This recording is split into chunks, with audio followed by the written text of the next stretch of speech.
Hi guys, and welcome back on GSM-ABC YouTube channel, and in this video I will show you how you can save your battery and how you can protect it on the Samsung Galaxy Watch 8.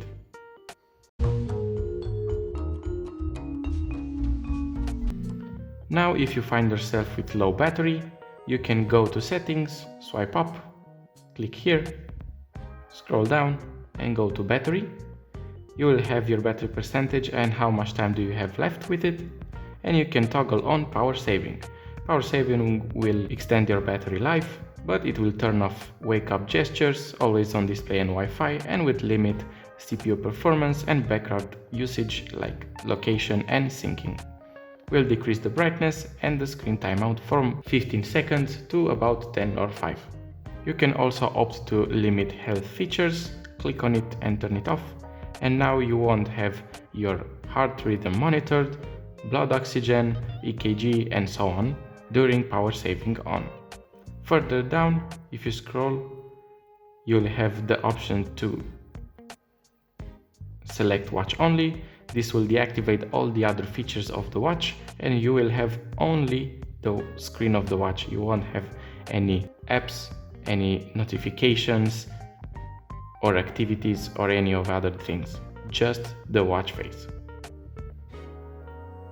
Now for the battery protection, you can enable it, and then when the watch reaches the 90%, it stops charging to save the battery. Now to simply activate these features, you need to toggle it on, the power saving, and now I have 1 hour and 45 minutes of battery life. If I don't want to, I can scroll down and go to watch only. As I said before, it will give me 11 hours and 20 minutes compared to 1 hour and 10 minutes. Scroll down and then turn on.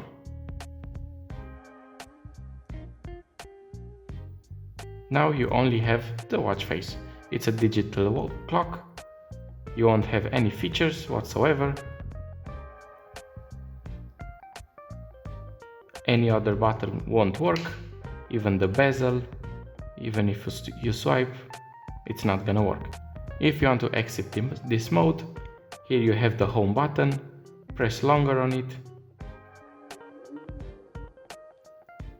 and the watch will start. Another way you can start again your watch is just to simply charge it, and it will come up as new.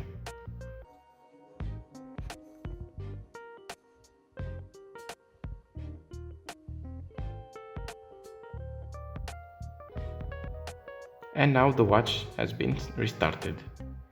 You will have the apps, the actions, the notifications, and also the other features. Thank you guys for watching. Don't forget to like and subscribe, and I will see you in the next tutorial.